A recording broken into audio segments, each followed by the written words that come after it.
It began in the spring of 1872, in a quiet hamlet on the edge of Yorkshire.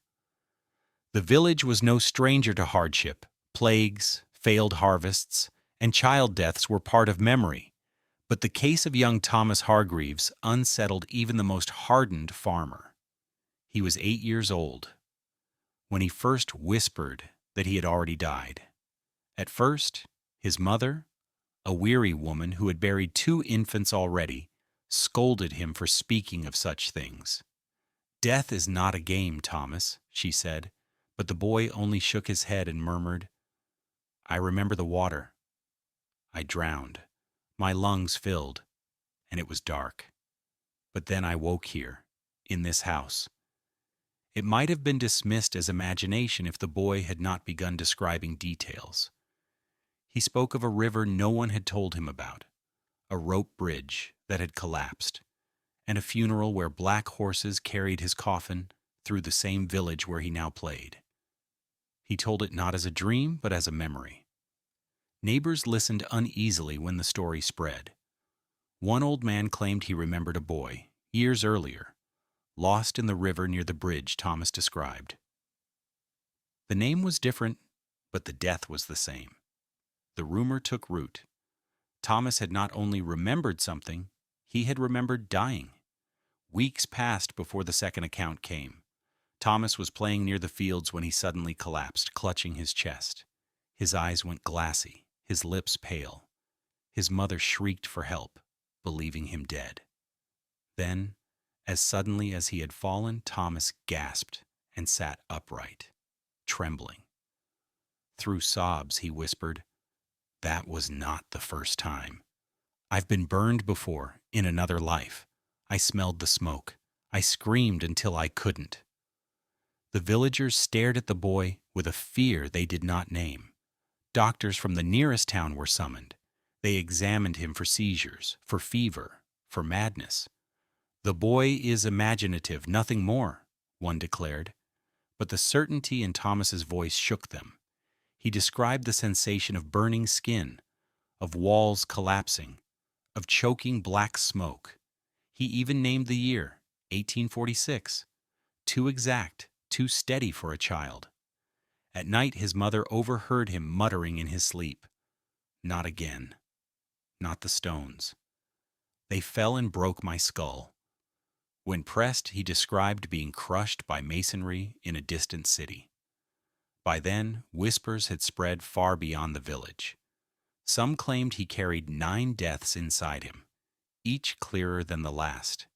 He would sit by the fire and list them in chilling detail: drowning in the river, burning in a fire, crushed by stones, falling from a horse, choking on poisoned air, shot in a skirmish, freezing on a mountain, suffocating in the dark, and bleeding on a road.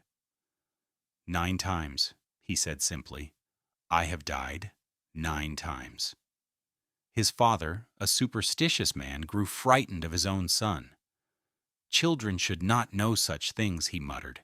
"No boy of 8 should speak with the voice of a corpse." The vicar was summoned. He prayed over Thomas, sprinkled holy water, and commanded any spirit within him to depart. Yet the boy only looked at him with hollow eyes and said, "I have worn many bodies, Father. This one will end the same." The villagers kept their distance. Mothers pulled their children away when Thomas passed. Some said he bore the mark of reincarnation, a pagan belief no good Christian should utter.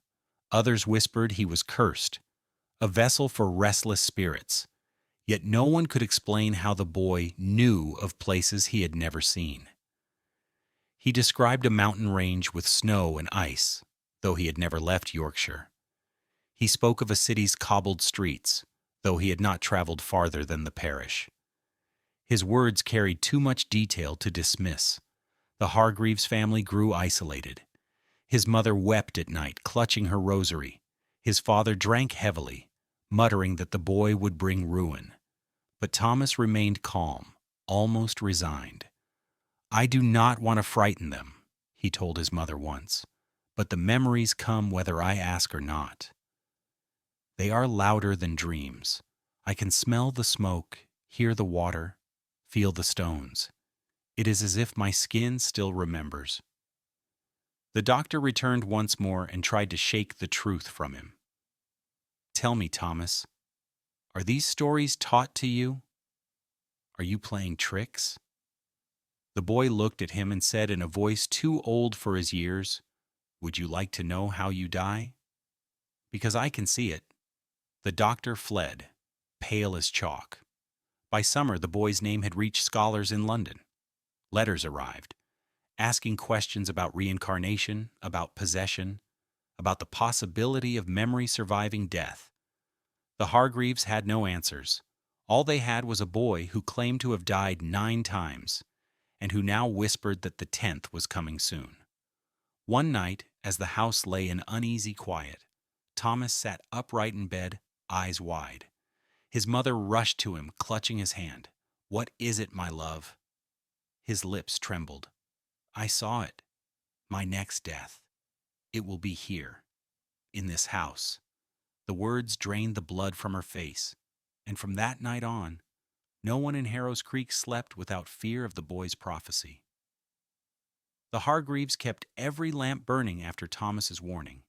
His mother slept in a chair beside his bed, rosary tangled in her fingers. His father stacked coal by the hearth as if fuel could hold death at the threshold. By the 3rd night, even the dog would not cross the bedroom door. Word of the prophecy spread beyond the village lanes. 2 visitors arrived together, an unlikely pairing in the doorway. The first was Dr. Edwin Collingwood from Leeds Infirmary, a young physician with quick eyes and slower patience for superstition. The second was Reverend Arthur Pritchard, a theologian famous for pamphlets against spiritualism, who vowed to pry fraud from the bones of miracle. They stood over Thomas while rain fretted the window. "Tell us what you remember," the doctor said. Thomas's voice was calm. "Which death?" "The most recent," the Reverend said, pen poised. "Begin at the end." "The road?" Thomas said. "A cartwheel broke. I fell. My head opened. There was a woman crying who was not my mother. It smelled of iron and apples." "Iron and apples?" the doctor asked. "Blood in the seller's cart," Thomas said softly. Collingwood tested reflexes, watched the boy's pupils, and tapped the knee. "No seizure. No fever." "You also say you drowned," Pritchard said. "Describe the bridge." "The ropes were frayed. One plank is missing near the left post. Men argued about mending. They did not mend. The details were small, stubborn things, not the grand strokes of a child's fancy. The doctor proposed a trial. Memory misleads, he told the parents, but suggestion misleads faster. Let us see if the boy recalls what he cannot know. At dawn, they took Thomas to the river 3 miles away, the span named in the first rumor. Mist lay on the reeds.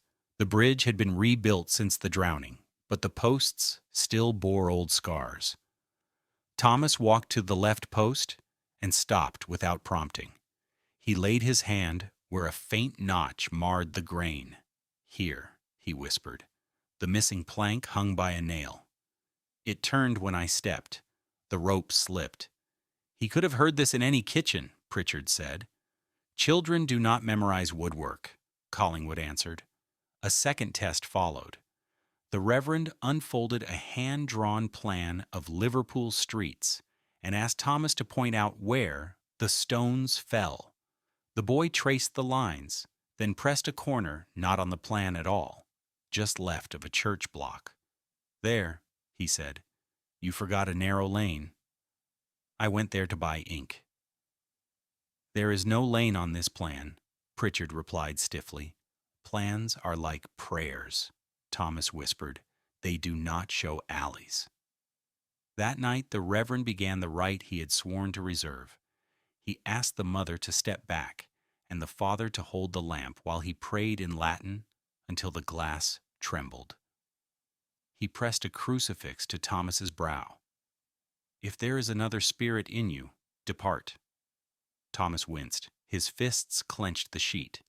Then he whispered, "Do not send them away. They are only endings. They have nowhere to live but me." The crucifix left no mark. The prayer left no peace. Collingwood tried medicine next, doctrine in bottles. He bled the boy, a fashionable cruelty, watching for tremor. Thomas grew paler and said with terrible politeness, "Doctor, please stop helping me." A draft crawled under the door, though the night was still. By morning, both men had failed and knew it. Pride sought a larger stage. They proposed an examination at the parish hall so witnesses could judge. The parents agreed because refusal would smell like guilt. Benches scraped. Men in work coats sat beside ladies in stiff collars. The room buzzed with wagers made. "Without coins," Reverend Pritchard began. He declared the boy honest but misled. "Name the seventh of your deaths." "Shot near a hedge," Thomas said. "Left side." "I bled into the ditch." "What year?" 1841. "Where?" "Outside a place called Rook's Hollow." A farmer rose. "There's no such hollow in Yorkshire." "I do not think that life was here," Thomas replied. Collingwood placed on the table 7 wrapped objects: a river stone, a charred nail, a rope knot, a broken wheel hub, a handful of coal, a spent musket ball, and a strip of mountain lichen. "Choose what you know." Thomas's hand hovered over each, as if listening with his skin. He selected the stone, nail, knot, wheel, coal, and ball, leaving the lichen. "The lichen is wrong," he said. "It smells of a mountain I have not yet climbed." A murmur rolled through the room. Then the air changed. People feel a change in the air before they feel a change in fate. A tremor took Thomas like a hand closing around his heart. He gasped and clutched his throat. The doctor lunged. The reverend shouted for calm. The crowd surged to see. Thomas's eyes fixed on the rafters with a stare that had looked at ceilings before. "It is this one," he said hoarsely. "The 10th. It will be here." His mother ran to him. The lamps guttered. The rope that held the hall bell stirred, though no hand touched it. Somewhere outside, the church clock struck once, though it was not the hour. "I can smell the smoke," Thomas whispered. Every face turned toward the door, because a thread of dark air slid under it like a serpent. The boy who remembered his deaths smiled at no one at all and said very softly, "It has found me." The parish hall did not burn that night, though every nose swore it smelled smoke. Men flung open both doors. The rain outside hissed as if dousing flames no one could see. Lamps shook on their hooks. Thomas lay trembling, then stilled, eyes clear again. "Not yet," he said. The room exhaled as one, but no one forgot the bell's single stolen stroke. By morning, the story outran the hedgerows. A telegraph from Leeds brought 3 new authorities whose titles promised certainty and whose faces delivered doubt. Professor Lionel Hart, a physiologist with a leather case of instruments and a reputation for calling superstition the Sloven's refuge, arrived first.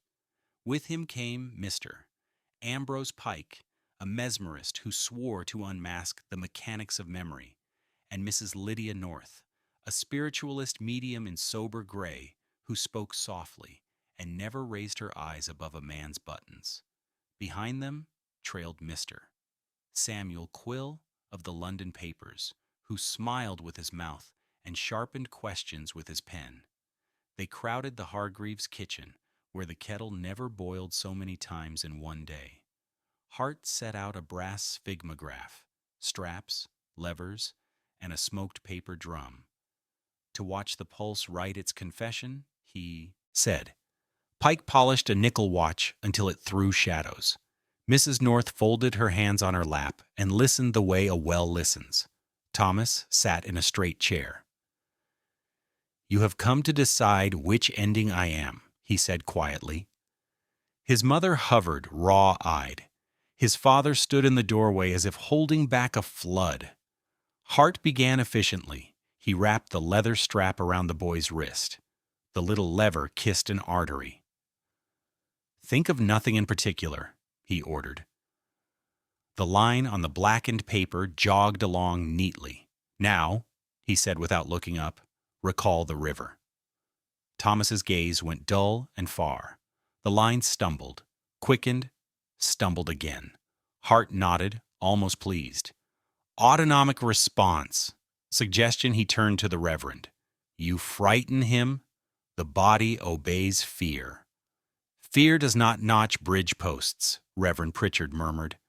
Mr. Quill scribbled, "Science rests its case upon a quivering line." Pike leaned close, voice like syrup. "Shall we stop the terror by naming it?" He set the watch swinging. Brass flashed, time on a string. "Look only here, lad.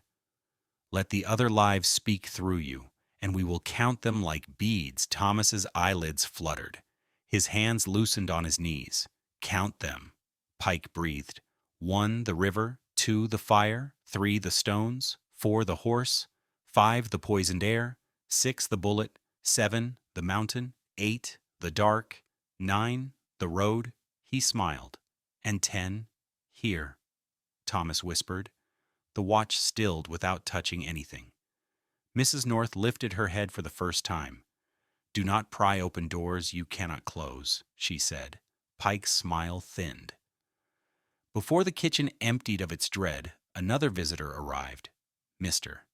Ezra Wake, an antiquarian from York, with parish registers under his arm and ink on all his fingers. He asked Thomas quiet questions, while everyone else argued. "The stones," he said. "A city? Which?" "I do not know," Thomas said. "The streets were wet." A church's bell tower leaned like a man listening. There was a lane, the plan forgot. Wake's mouth tilted. "I have an inquest from 1846. A warehouse collapsed in a church square in Newcastle. A boy was crushed. Lane named Shambles Court. Missing from several maps." He tapped the paper. "Unclaimed body." No parents found. Pritchard stiffened.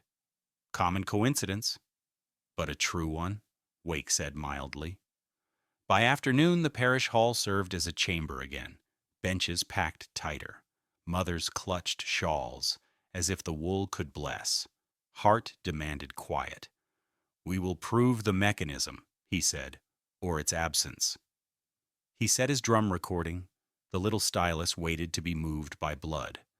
Pike claimed a corner with his watch. Mrs. North sat apart, hands closed like a book. Reverend Pritchard addressed the room. "No exorcism today," he announced, though the crucifix in his pocket weighed like stone. "Observation only. The Almighty is not a cudgel for our panic." Thomas stood small beneath the hall's black beams. "Ask," he said. "Mr. Quill did. What of the mountain?" "You've not seen one white wind," Thomas answered. "White noise." My hands went silent and did not feel their fingers. I slept before I fell year. I did not keep years there. Laughter flickered and died. Even mockery feared to linger. Hart took the boy's wrist himself. "Now the bullet," he ordered. The stylus on the drum skipped, then raced. "There," he said. "Shock pattern." "The body believes a fiction told by a suggestible mind. Fictions do not put ink on coroners' ledgers," Wake murmured. Pike lifted the watch. "Watch, lad." "We will ask the dead to name themselves Mrs. North Rose. Swift." "No, you will ask them to name you. They will be glad to oblige." "Let the medium," Pike snapped. Pike swung the watch. Thomas's eyes glazed. His voice roughened as if wearing an older throat.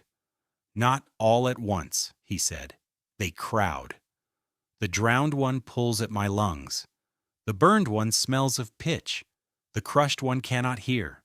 The shot one still listens. Listens for what?"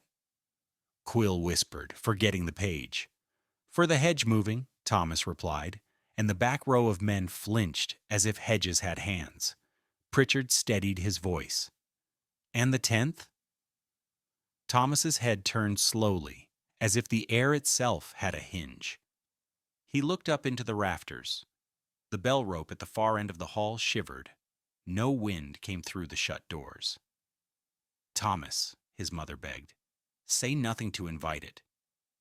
"It is already invited," he said. Small sounds make large silences. A drop of something dark fell from the beam and struck the floor with a soft tick. Another and another. A woman cried out. Someone laughed too loudly and stopped. Hart moved toward the drip with a handkerchief and looked foolish when his fingers came away black. "Soot," he said, relieved to have a word. "Old soot shaken loose." "By what?" Pritchard asked. "By imagination," Hart said. The church clock 2 doors down chimed once again, not on the hour. The bell rope stiffened, then sagged. Quill's pen scratched. The hour chooses the bell. Then the medium stood. Her voice was not soft now. "Enough," Mrs. North said. "You are baiting a hook whose barbs turn inward." "Sit," Pike ordered. She stepped past him and knelt so that her eyes were level with Thomas's. "Who is here?" she asked. "Endings," he said. "For whom?" "For one." "In this room?" Thomas looked at her, then past her left shoulder. His cheeks went the color of paper. "Yes." Quill forgot to breathe. Hart laughed and could not make the sound finish. Pritchard's fingers found the crucifix and clung. "Name him," Pike demanded. Mrs. North snapped, "Be silent," but it was too late. Thomas's mouth moved. No sound came. He raised one hand and pointed. Not at the ceiling, not at the door, but across the front bench where the expert sat. His finger hung for a heartbeat, then settled, terribly steady, on a single man. "Not mine," Thomas whispered. "His." The bell outside struck once, rang again, and every head in the parish hall turned toward the man Thomas had chosen. The parish hall froze, as though nailed shut. Thomas's thin arm stayed extended, the finger steady on its mark. The man it chose, Professor Lionel Hart, rose half an inch from the bench before realizing every eye had fastened to him. His mouth curled in a sneer meant to hide nerves. "The boy points at random," he said, though his voice quavered. "Children adore theater." But Thomas shook his head slowly. "I saw it." A collapse of breath. Your heart closes like a fist. You will not reach home. Gasps rippled. Reverend Pritchard leapt forward. "Silence, child," he commanded, but the crucifix in his fist trembled. Hart laughed too loudly. "Nonsense. No boy dictates my pulse," yet he pressed a discreet hand to his chest as though to prove ownership. The gathering ended in confusion. Mothers ushered children out, muttering prayers. Pike stalked away, muttering about missed chances. Mrs. North remained still, eyes on Thomas, as if she read a page no one else could. Hart collected his papers with exaggerated calm. "Fear magnifies coincidence," he declared to anyone listening. "That is all we witnessed." The boy's parents half dragged him home, clutching his arms as though the crowd itself might tear him apart. Behind them, whispers swelled into certainty. Some swore Hart's complexion looked pale already, as if the prophecy had begun its work. That night, thunder cracked, though no storm passed. The village dogs howled until morning. 3 days later, news galloped back from Leeds. Professor Hart had died at his desk, pen frozen in hand. Cause recorded: sudden failure of the heart. The report spread like wildfire. The boy's words were retold with every pint and prayer. 9 remembered deaths, and now the 10th foretold another's. Fear doubled back on itself until no man dared dismiss him as fanciful again. Inside the Hargreaves' house, grief twisted into dread. "He spoke it true," Martha whispered, clutching Thomas tighter. "He named a death before it happened." John slammed the table. "No more visitors. No more scholars with wires and drums. They feed on him like carrion crows. but they could not stop the flood. Scholars, priests, and charlatans arrived by carriage each week. Some wanted to prove him a saint, others a fraud, others a weapon. Letters piled, promising reward if the boy would recall the final hours of their dead. Thomas answered none. He grew quieter, eyes always on some horizon no one else could see. At night he woke screaming, not with pain, but with knowledge. "They crowd," he told his mother, trembling. "The drowned, the burned, the crushed. They lean close and whisper their endings, louder and louder. Sometimes I cannot hear my own thoughts for theirs." Martha wept as she held him, rocking, while John cursed the day scholars first knocked at the door. Then came February's visitation, a delegation from London. One wore black cassock, another carried medical bags, and the third, a thin man with ink-stained fingers, introduced himself as Mr. Calder, from the Royal Society of Antiquaries. "We come," Calder said, "to document. Nothing more. Your son belongs to history as much as to you." John nearly drove them out, but Martha clutched his arm. "If history listens," she whispered, "perhaps it will protect him." Against his fury, she allowed them inside. They questioned Thomas gently at first. "When you drowned, what did you see?" "Green water," Thomas said. "A rope swinging above." My hands could not reach. There was a man's face leaning over the edge. He turned away before I sank. "When you burned, timbers fell." A girl screamed until the smoke filled her. I felt her hair brush my arm as we both lay still. Calder scribbled furiously, comparing dates with the inquests he carried. "It fits," he murmured.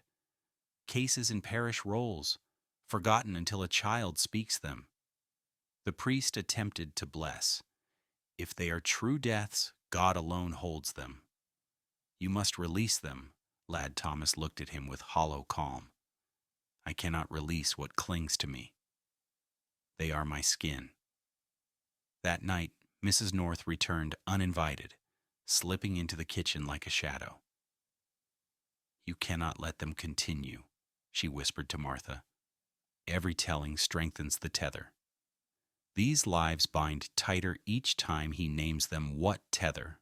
Martha begged. "The rope he already feels. It drags him toward an ending not his own. If it pulls through, he will not stop at 10. He will become a mouth for every death that ever was." Before Martha could reply, Thomas's voice came from the doorway. "She is right," he said. His small face looked ancient. "Each time I speak them, they grow louder. They are waiting to see if I will carry them." The next evening, the delegation demanded another demonstration before the parish hall. Against John's protests, the villagers gathered once more. The boy was set on a stool before the crowd. "Name what you remember," Calder urged, but Thomas shook his head. "No more." "Then tell us this," Calder pressed.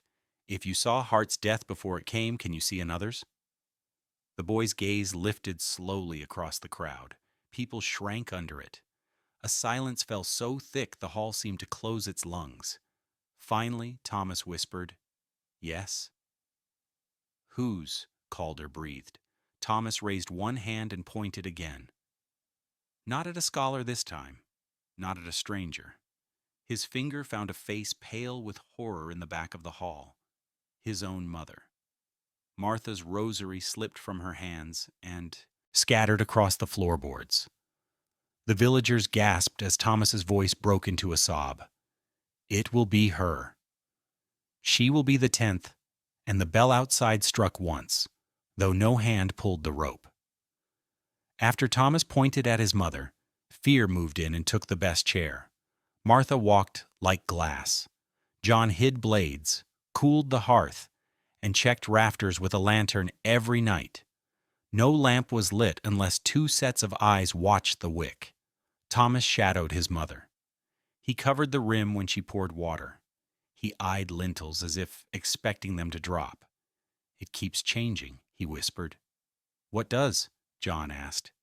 The way she dies. It wants me to say it so it can choose no one asked again. The village did. From the road came advice shouted like curses. No ladders, no river, no carts, no fire, no windows, no bells. Gag the boy if you love her, one woman called. Dr. Collingwood returned, stubborn and sleepless. We starve the prophecy, he said. Reduce chances. He made a list. No boiling, no chopping, no market. Martha smiled without mirth. Shall I stop breathing also? Reverend Pritchard urged a fast of silence. If naming feeds it, starve it of names. Mrs. North nodded. Seal the house with quiet. No recounting. No history. They tried. For a day, nothing happened. On the second, wind pried a slate from the roof. It shattered beside Martha's boot. Thomas woke screaming. Not that one? As if he had wrestled an unseen hand. At dusk, the magistrate arrived with a seal from York. The boy to be taken for a responsible examination. John handed the paper back. No. The third day began with hope as a whispered joke. Tea was set. Martha laughed once, surprised and guilty, and touched Thomas's hair. The kettle rattled. Collingwood allowed himself a chair. Then the kettle screamed without boiling. The dog howled. Thomas's eyes went far away. No, he breathed. Not steam. Martha lifted the pot. The handle failed. The body fell dry. Heat struck her wrist like a snake. Collingwood flung the door wide. Air should have rushed into the kitchen. Instead, a tight stillness held, like bell metal. Pritchard thrust up a crucifix. In God's name, do not command what is not listening, Mrs. North said, white to the lips. Thomas turned slowly, following something only he could hear. His gaze was fixed on the pantry. A shelf shuddered. The blue jar of pins fell, burst, and scattered. Most rang harmlessly. One struck a cup, leapt, vanished. Martha's hand flew to her throat. Thomas moved faster than a child. He wrapped her from behind and pressed hard beneath the ribs. She gagged, coughed. A single pin spat onto the table and spun. Collingwood snatched it, shaking. Martha sagged into the chair, gasping. The crucifix slipped from Pritchard's hand. It missed, John said hoarsely. It chose, Mrs. North answered, and was denied. She faced Thomas. Now what? He closed his eyes. Sweat slicked his brow. Ways blow like ash. When one fails, another rises. It wants a tenth the way a number wants its last line. If I stand between it and her, it pushes harder, then separate you, Collingwood said. Different houses. I tried that with souls, Thomas whispered. They learned the knot. They moved Martha to the parlor and barred the pantry. John sat with an axe across his knees and dared the air to stir. Pritchard paced until his psalms frayed. Collingwood did not write as if ink could lend fate letters. Mrs. North watched the window where, once, the rain made a stranger's face, and then only rain again. Hours dragged like a wet cloth. The house seemed to listen back. The mantel clock stuttered, then chose not to tick. Thomas dozed and jolted, naming scraps before he could swallow them. A cartwheel, a corner step, smoke under a door, sleep that never wakes. Each time Martha flinched, Collingwood touched her sleeve and shook his head. Do not make a shrine of every word, he whispered, more plea than order. Neighbors gathered like weather at the hedge and stared without entering. One old man bowed toward the door as though the threshold held a saint or a curse. Children dared each other to touch the gatepost and fled shrieking when the dog barked once, and then not again, as if remembering silence. Near twilight, the sky pressed lower, the color of old pewter. Rain began, slow and fat. Thomas stood and swayed. "It favors wet," he said.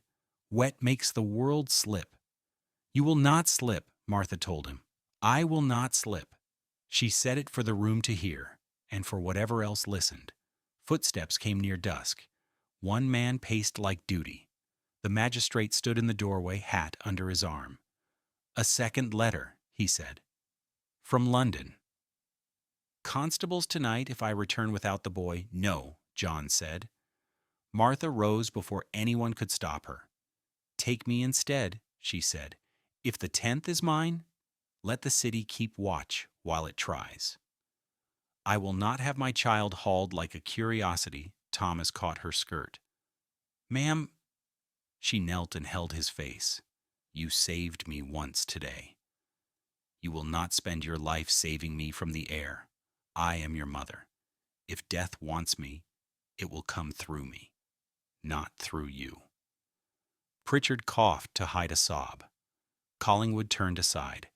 John closed his eyes, opened them on a decision that broke him. "I go with you." The magistrate stepped back as Martha tied her shawl. Thomas stood rigid and spoke without breath. "Do not pass the church." "Why?" John asked. "The bell," Thomas said. "It is hungry." They took the back lane. Rain stitched the fields into one gray sheet. The magistrate led with a low lamp. 3 shadows marched ahead of them. Thomas and Mrs. North watched from the threshold until the figures were stitches on the cloth of evening. The wind shifted. Somewhere, not at the hour, a bell struck once. Martha's shadow stumbled. The sound of the bell cracked across the fields like a verdict. Martha staggered mid-step, one hand to her breast as though a cord had pulled her from within. John caught her elbow before she fell. The magistrate swung the lamp wildly, its light carving jagged arcs in the rain. "It's only the steeple," the magistrate said, though his voice betrayed no conviction. "Storm wind must have loosened the clapper." But John knew better. He half dragged Martha under a yew tree, shielding her from the rain. Her face was white as chalk, lips moving soundlessly. "It touched me," she whispered. "Like a hand here." She pressed her palm to the center of her chest. Back at the house, Thomas screamed. The sound tore through the window shutters and across the hedges. Mrs. North clutched him as he thrashed, his eyes wide and unseeing. "She is the rope's knot," he cried. "If it cuts her, the rest of the line unravels." Inside and outside, mother and son were being pulled by the same unseen thread.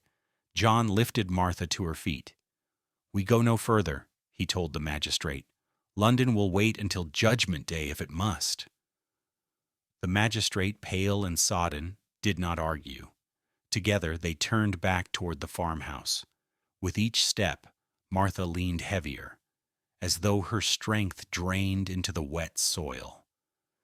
When they reached the door, Thomas tore free of Mrs. North and ran to her, clutching her skirts. "Don't go again," he begged. "If you leave the house, the rope finds you quicker." Martha kissed the top of his damp hair, her lips trembling. "Then I will not leave, love. Not until it takes me off its own." The magistrate left without another word, abandoning law to the storm. The family barred the door, shut the shutters, and sat in silence. Through the night, Martha's breath came shallow, but she did not collapse. By dawn, she stirred a little broth, insisting she must not be treated like glass. John hovered, ready to catch her with every step. Then Thomas spoke again, voice flat and weary. "It is not the bell alone. I see water in the dark.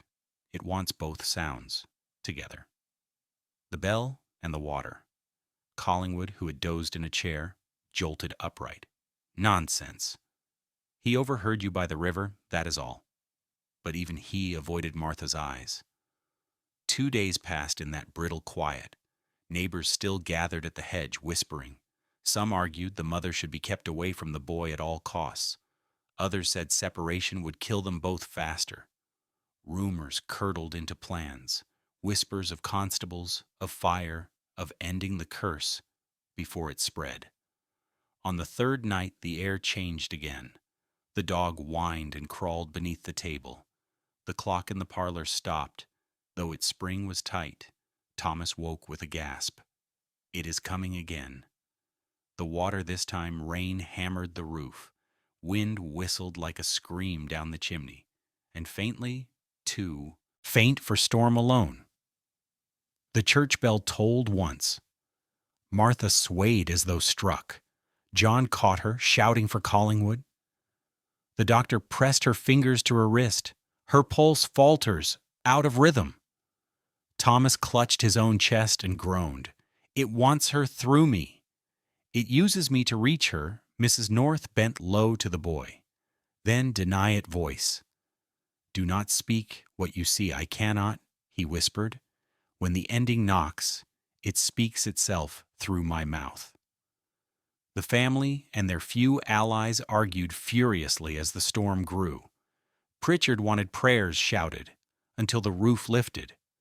Collingwood demanded opiates to numb the boy. Mrs. North only shook her head. If you silence him, the rope may cut without warning.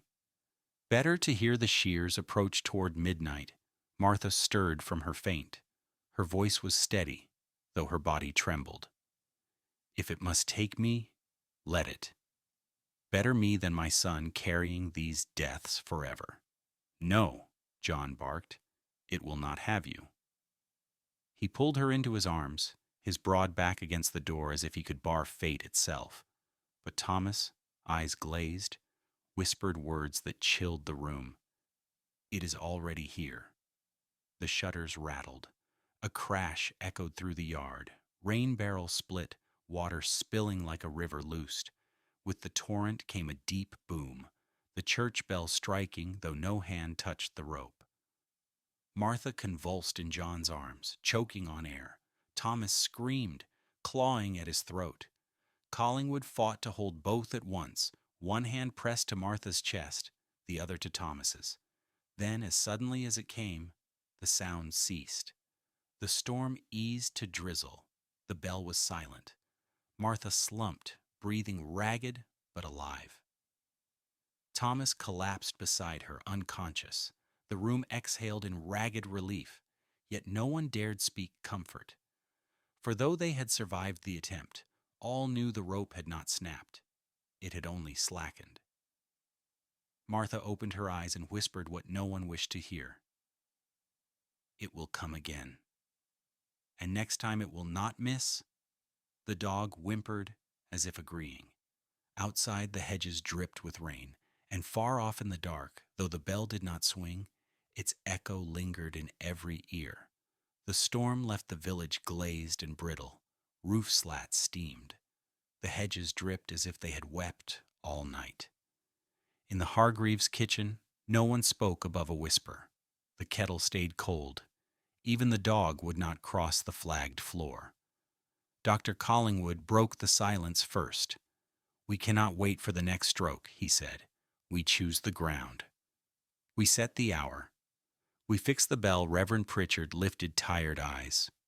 What do you propose? A controlled trial, Collingwood said, grasping the phrase like a shield.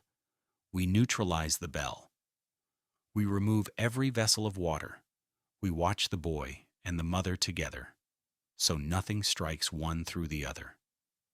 Mrs. North shook her head. You cannot neutralize a river with a bucket. But John wanted a fight he could see.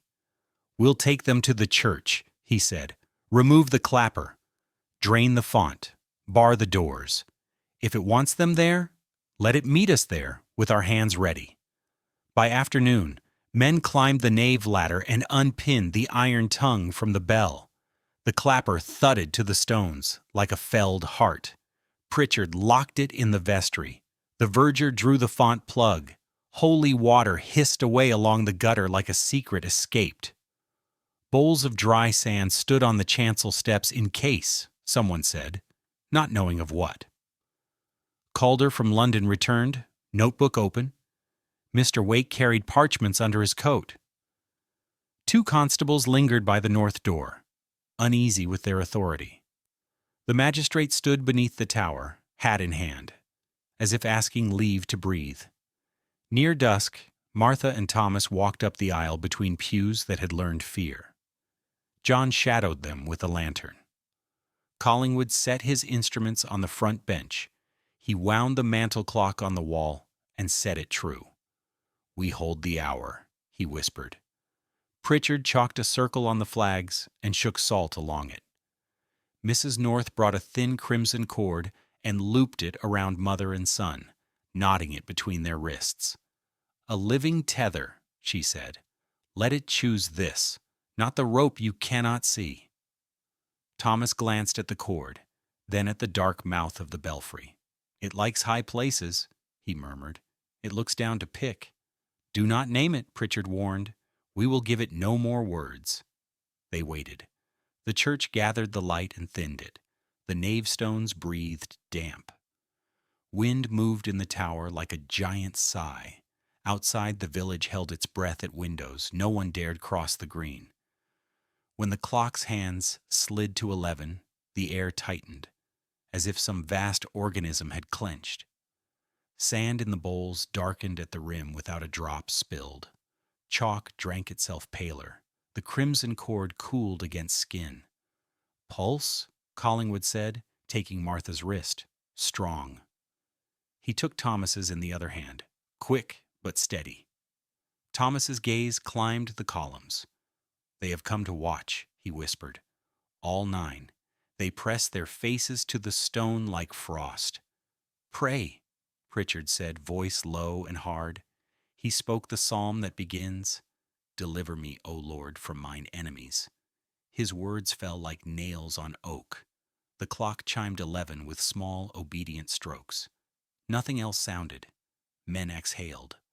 A woman sobbed with relief, but she felt ashamed to show. Then the clock fell silent, and the air rang. It was not the bell. The bell had no tongue. It was a note made of tower and beam and iron memory, a low, wrong hum that came from everywhere at once. The crimson cord tugged toward the nave as if a draft had taken it. Martha swayed. Thomas tightened his grip. "Sand?" Collingwood snapped. John snatched a bowl and flung the grains into the aisle. They fell, with meek little ticks, and did nothing at all. A bead formed on the lip of the emptied font. Another. Another. Water does not make itself, yet there it was, condensing like breath on glass, gathering until it overflowed and slid down the stone in clean threads. "Plug!" shouted the verger, though the plug lay at his feet. The hum deepened. The bell rope, harmless as a shed snake, lifted from the floor and trembled. The clapper hammered in its locked chest in the vestry, or so every heart swore it did. Thomas bent as if pinched in the spine. "It's choosing a road," he gasped. "Bell first. Then water. It will drown her standing." Martha steadied him. "Look at me," she said softly. "Not at the tower." At me he did, and something in the air hated that. The circle's chalk was smeared without a foot touching it. Salt hissed as if a hot iron had kissed it. The crimson cord tightened, biting wrists. Pritchard thrust the crucifix forward. "Name yourself," he roared at emptiness, forgetting his own prohibitions. Noise answered. The tower groaned. The font spilled in a clear sheet, streaming across the flags toward the chalk. The water was slow, patient, assured. Mrs. North caught Thomas's face in both hands. "Listen to me, child. It has been fed by telling. Starve it now. Say nothing of its path." "It speaks inside me," he whispered. "It has learned my tongue." He turned to his mother. His voice shifted, older, worn at the edges. "I will take it," he said. "If it finds a 10th through me, it leaves you." "No," Martha said, fierce as ever. "I will not live by your dying." "It is the weight of 9, he answered. "Some must break." John moved between them, lantern lifted like a cudgel. "It breaks on me," he said. "Come take a man for once." The hum climbed a step, disdaining him. The rope rose higher. The unseen note became a shape in air thick as fog, pressing down. Martha took the crucifix from Pritchard and gripped it hard enough to whiten knuckles. "Lord, if there is any trade in heaven, take me," she said without tremor. "Take me now and spare my child." Thomas cried out like a struck thing. "Do not buy me with you." The first runnel from the font reached their shoes. Cold soaked the hem of Martha's skirt. The crimson cord wavered on the water like a line cast on a black stream. Collingwood made a last, desperate wager on tools. He seized the clock from the wall and set the hands to noon, then to 6, then to any hour but this. "Out of time," he said through his teeth. "You eat at hours, die unfed." The hum faltered as if confused. The rope sagged an inch, then tightened twice as hard. The font brimmed and boiled without heat. Water climbed the aisle. It climbed against the fall of the nave. That is not how water behaves. Thomas pulled the knot between their wrists to his own skin. "Take me instead," he said to the thing no one saw. "Take me and be—" "Done, Thomas!" Martha screamed. The tower answered for whatever heard him. The whole church shook. Sand bowls toppled. Salt leapt. The rope cracked the floor like a whip. The note gathered itself into a blow. Martha flinched. The clock on the bench split its glass. Water surged. And from the belfry above, a tongueless bell boomed once, deep as a grave. The lantern went out. Something fell. Someone stopped breathing. Dark filled the nave like poured ink. The bell's wrong boom crawled back into the stone. For a breath, no one owned a name. Then flint scraped. A wick caught. Lantern light stuttered across wet flags. Martha lay half in the chalk circle, half out, eyes open and empty. Water licked her skirt. Thomas crouched beside her, both hands on the knot between their wrists, shaking as if the cord burned. John fell to his knees. "Martha!" He slapped her cheek once, twice. Nothing. The thin crimson line had cut a groove in her skin. Collingwood was already moving. On her back, no, not flat. Hall's roll. He hooked an arm under her shoulder, turned her onto her side, and pressed at the ribs. Again. Again Pritchard mumbled prayers that tripped on his tongue. The constables hovered uselessly, hats in their hands. The verger crossed himself and wept without sound. Mrs. North crouched by Thomas. "Do not speak," she whispered. "Hold your words." "Hold her," Thomas's teeth chattered. "She is close to the threshold." He closed his eyes. "There is a room there. It has no door. Shut it," Mrs. North said. "Bolt it with your will." Collingwood pinched Martha's nose and pressed his mouth to hers, breathing in rhythm with the clock that lay smashed on the bench. He pulled back, rolled her again, and forced the chest to move. "Come on," he said through his teeth. "Come back." Nothing. Then a tremor. Martha's mouth opened. A thread of water slid out, so little it could have been grief. She coughed once, thin and stubborn. Air found her. Her eyelids fluttered. She dragged a ragged breath and rolled toward her son. John sobbed like a man breaking. "There you are. There you are." The hum slackened. The font's lips stopped beating. The crimson cord relaxed against wet skin. Outside, neighbors who had pressed faces to glass sank to their knees in relief they did not know how to carry. Pritchard wiped his eyes with his sleeve. "Mercy," he whispered. "We have been granted mercy." For a moment, Mrs. North said, not looking away from Thomas, "Listen." Thomas still knelt as if nailed to the floor. His gaze climbed past the font, past the tower, to nowhere. "They are angrier," he said. "The 9, the drowned pulls, the burned hisses, the crushed gnashes his teeth. They did not want her saved. They wanted the number filled." "Stand," John said, hauling him up. We're leaving this house of tricks. No, Collingwood snapped. Not into the night. Nothing. Uncontrolled. We hold here Mr. Wake, who had been silent with his papers clutched to his chest, finally spoke. The registers. He fumbled a page free, the corner soft with old damp. Newcastle, 1846. Boy crushed in Shambles Court. Unclaimed. The boy named it. And here. Another page. A drowning in our own parish. A rope bridge is noted as unsound. All 9 have matches somewhere. It is not fancy Pritchard looked as if he would rather fight a devil than an index. What have ledgers to do with a living child?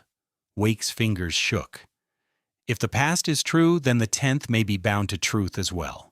Perhaps we can deny the pattern, break the cycle, if we refuse the form. How? John demanded. Do not let the bell and water meet, Wake said, raw with hope he hated. Separate the signs. We tried, Collingwood muttered. It made its own water and borrowed the tower's throat. Martha pushed herself up on one elbow. I am here, she said softly, as if reminding the room it had a center. Do not speak of me like I were a plate you pass. Thomas sucked a breath as if he had fallen through ice. His body went rigid. His head snapped back. Smoke, he said, voice not his own. His hands clawed the air. Soot spattered from the belfry beam as if answering him. Thomas! Martha crawled to him, dragging the cord. Look at me. He looked, and the word changed. Stones. His shoulder caved inward as if under a weight. Horse! His knee buckled. Poison, he gagged. Bullet, he flinched hard left, clutching his side. White wind, his teeth chattered, breath fogging in warm air. Dark, he pressed his throat. Road, he whispered, and blood. No one saw where it came from. Speckled his lip like a signature. Collingwood grabbed him. Stop. Stop thinking of them. Break the sequence. I am not thinking, Thomas gasped. They are. Through me, Mrs. North put her forehead to his. Listen to my voice. Count only this. 1 mother, 1 child, 1 breath. Say it. 1 mother, he whispered. 1 child. 1 breath, the spasm eased by a finger's width. Then the unseen pushed back twice as hard. He screamed. The sound ricocheted off pillars, off history. Pritchard could bear no more. He drew the crucifix and lifted it high. In the name of the Father. Do not cast him out of himself, Mrs. North snapped. You will leave him hollow, and the rope will love that. The constables shifted, unsure which law this was. The magistrate hovered near the vestry as if authority might drip from its key. Martha wrapped both arms around her son and rocked, despite the cord, despite the wet. You were born from me, she said, fierce and steady. Not from rivers, not from bells. Breathe with me. Do it. Now they breathed. Thomas forced his body to mirror hers. Chest up, chest down. His eyes found hers and stayed. The rope did. Not like that. It tugged. The cord burned a thin line redder. Threads frayed. Collingwood hissed, The knot. I have it, John said, palm over knot, skin blistering. He did not move. For one small minute, the church quieted. The font stayed full, but not overflowing. The rope hung without appetite. The air lets the lungs work. Hope made a fragile bridge from mother to son. Quill, the London man, had slipped in unnoticed and now scribbled furiously in the back pew. He glanced up once, and for a heartbeat, his face was honest with fear. If this prince, he whispered to himself, they will say we invented it. Wake's papers, stacked by the pulpit, fluttered, though no wind ran through the aisle. One sheet lifted and settled at Thomas's knees. The Newcastle inquest. Another floated to Martha's lap. The bridge drowning. A third drifted to the smashed clock. A road death with the word apples in the margin. The pages seemed to arrange themselves like cards dealt by an unseen hand. "It is building its case," Mrs. North said. "It wants its turn." The church heard something then. Not a note, not quite. A readiness. The rope quivered slowly. The font's surface dimpled as if touched by a fingertip. The crimson cord twanged. "Out!" Collingwood barked. "Now, to the open. Away from walls that remember bells."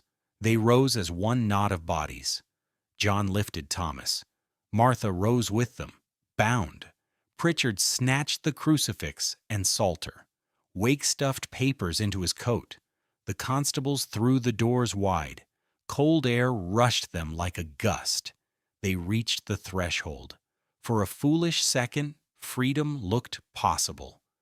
The night smelled of rain and earth, not of iron. Then the vestry door burst inward, blowing its lock. The iron clapper rolled out as if it had been waiting. It rang itself against the stone with a short, mean strike that had no business being so loud. The crimson cord jerked. Fibers popped. It snapped. The lantern sputtered and went black. The font boiled over in one high, silent sheet.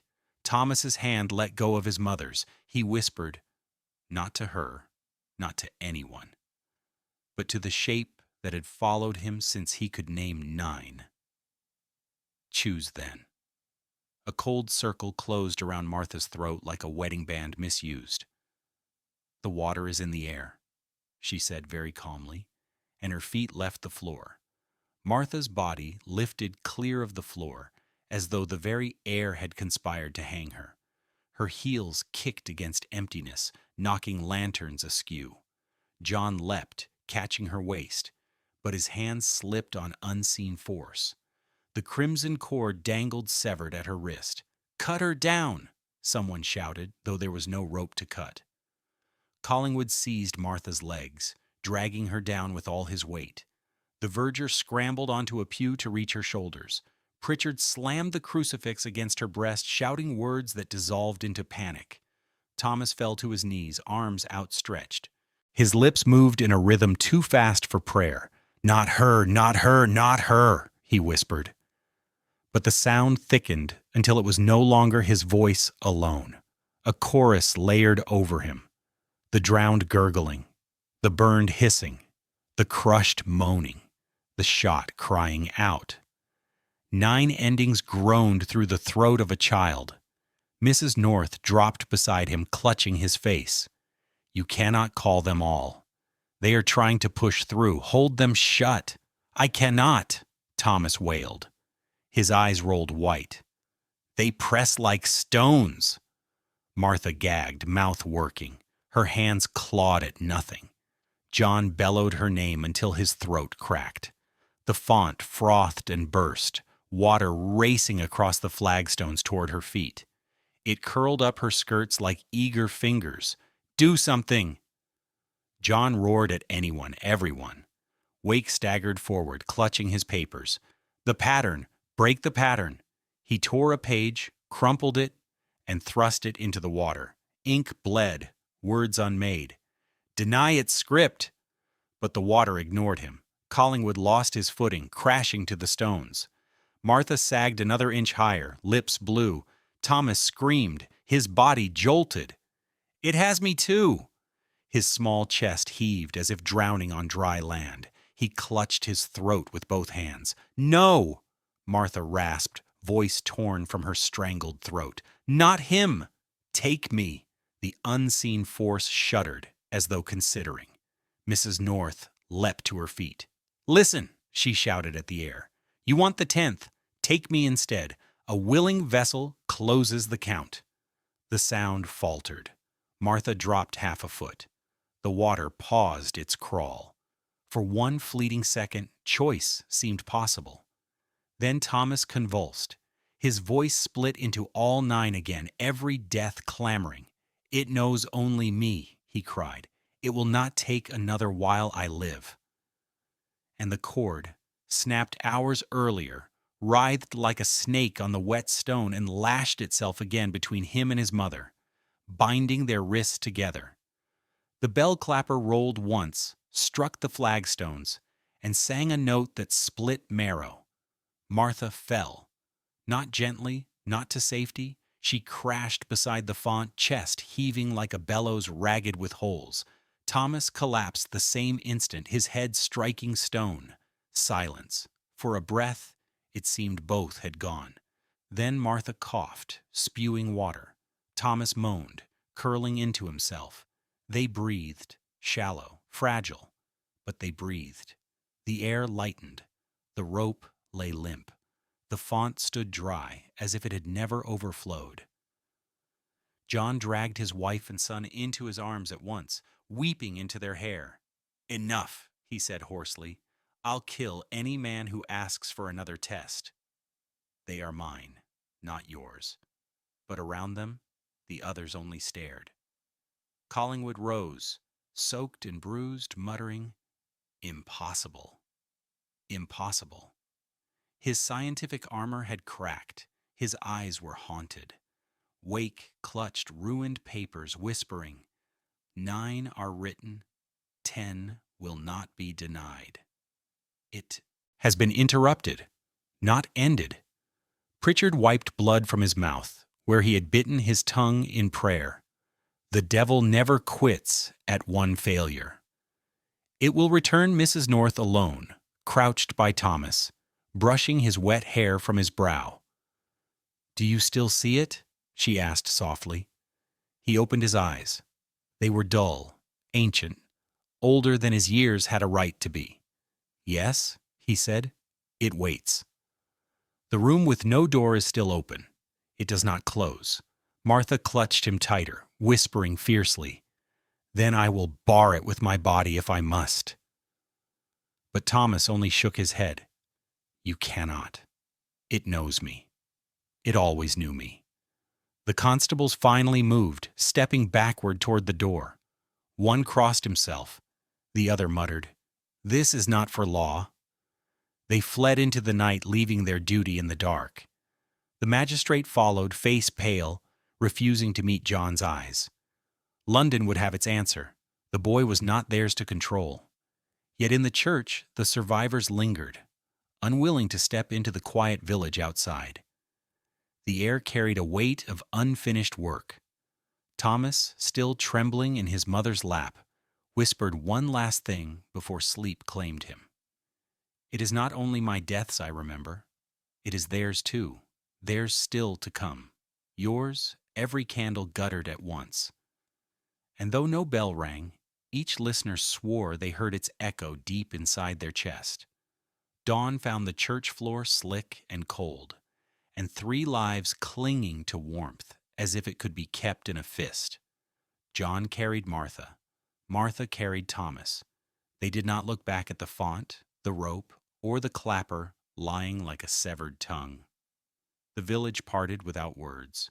Doors closed. Curtains fell. News ran ahead of them anyway. At the house, Mrs. North set coals to life. Dr. Collingwood washed his shaking hands and did not meet his own eyes in the tin. Reverend Pritchard removed his collar and laid it on the table as though surrendering a blade. Mr. Wake hovered in the doorway with damp papers hugged to his chest. "What we keep," he whispered. "Maybe what keeps it." Thomas slept an hour, then woke flat-eyed. "It is not done," he said. "The room without a door still breathes." Martha cupped his face. "Then we make a door." Mrs. North fixed them all with a gaze that cut cleaner than knives. "Telling feeds it. Counting feeds it. We have given it numbers, names, and witnesses. We must untell. We must starve it." "How?" John asked. "Erase what binds," she said. "Burn the pages. Break the diagrams. Unstring the story until it forgets its tune." Wake flinched. "History is a hedge against darkness." "History is bait tonight," she answered. There was a silence that only desperate people accept. Then John said, "Do it." He opened the stove door. Wake's fingers tightened, then loosened. He held one folio over the coals. The paper browned, curled, flashed. Ink ran like veins. He did not stop until the last sheet blackened. Quill, the London man, watched with a face like a shutter, and then fed his own notebook to the flame. Collingwood tore pages from his case one by one.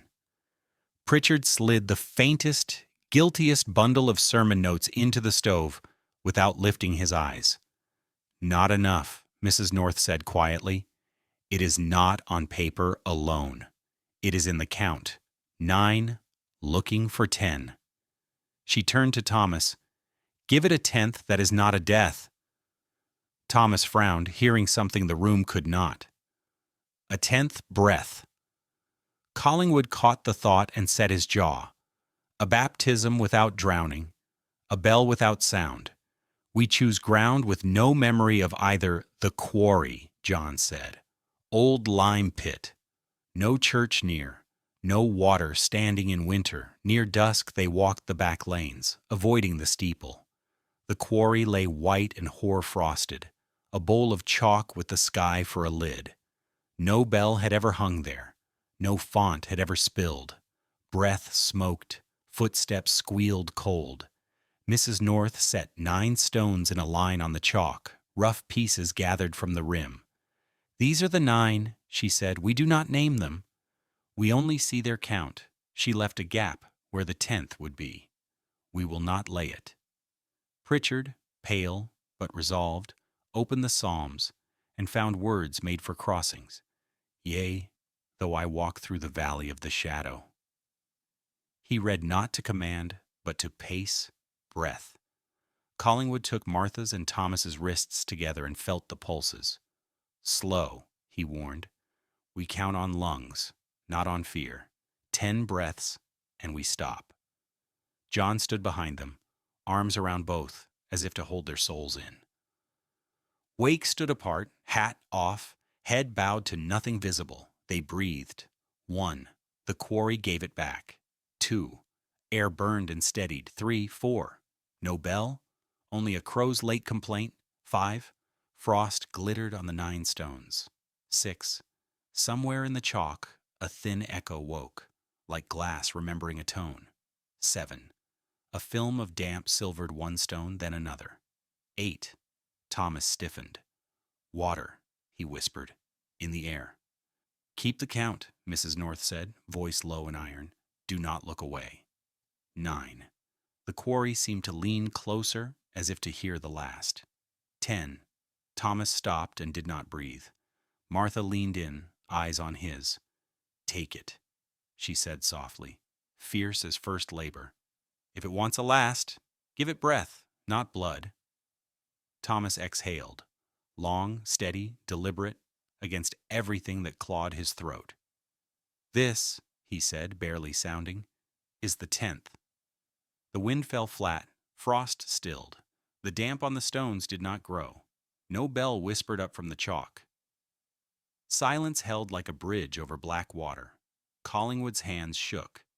"Again," he whispered. "If it only wants one, we give it 10 tens."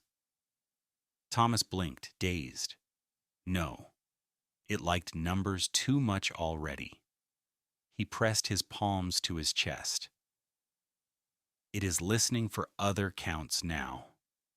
They stood, in the cold, until their knees went numb, waiting for a trick they knew would come. None came. At last, they turned home, stepping carefully in their own prints. The village watched them pass without a word. The church door stayed barred. The clapper lay under a blanket in the vestry like a sleeping animal. That night Thomas slept like a child ought to. No groans, no voices, no bell in his pulse. In the morning he ate 2 eggs and asked if he might go throw stones at the hedge. Martha cried for joy because the request was ordinary. Days passed without tolls. The font stayed dry. The room with no door, if it breathed, did so where no ear could hear. Collingwood took long walks with empty hands. Pritchard preached sermons about gratitude and did not mention demons. Wake returned to York and tried to reconstruct burned ledgers from memory. The gaps made new gaps. Quill posted his account to London. The press caught fire that week, and his article never ran. Spring softened the fields. Thomas began to forget details he had once recited like catechism. "The river?" Mrs. North asked once, testing without cruelty. "Cold," he said, frowning, then shook his head. "No. A story I read he chased the dog until both dropped in the grass. By summer, the village spoke of other things: harvest, a wedding, a baby that survived its first fever. When the church bell was finally rehung, Pritchard rang it thrice with both hands and wept when the note was clean. One night in August, Quill returned with a folded proof he had saved from the burning press, a page half set, half ruined. The headline read, "The Boy Who Remembered Death." The lines beneath were ash-scarred. "They will come asking again," he warned. "Years from now, some scholar will smell a mystery in the ashes." Martha stroked her son's hair as he slept and said, "Let them smell smoke. We will keep the fire." Yet quiet is not the same as ending. On an evening so still the hedges forgot to move, Thomas paused at the pump with a pail in his hand. The air tasted of iron and apples. He frowned, listening to a sound no one else heard. "What is it?" Martha asked, instantly awake. "Nothing," he said, smiling. And the smile was almost true. Only an old room is quiet. That night, when the house lay deep in sleep, the church bell did not ring. The quarry did not sing.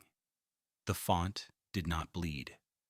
Somewhere far beyond the fields, a tower that none of them knew tolled once at the wrong hour, and a historian copying a parish death roll dropped his pen and felt cold for no reason he could name. No one in the village woke. Thomas slept on, curled against the wall, like any boy tired from sun and soup.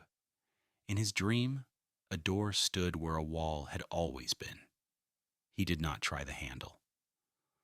Morning brought bread and chores, and laughter like a thing relearned. The ache of winter became a story people told with less and less detail, until it was only a warning about bells and storms.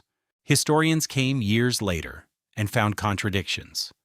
A cracked steeple with no record of a quake, a vestry inventory noting a clapper retired, a doctor's diary with missing pages, a charred newspaper proof with a headline and no text. They wrote to each other across counties, argued across decades, and filled footnotes with questions that answered nothing. The boy grew tall. He married. He did not visit quarries. Sometimes when the wind went still and the air felt crowded, he stopped and looked at nothing, and then looked away. He never again named a death. If you enjoyed this dark mystery, don't forget to subscribe for more untold stories from history. Let us know in the comments which strange cases you'd like us to explore next.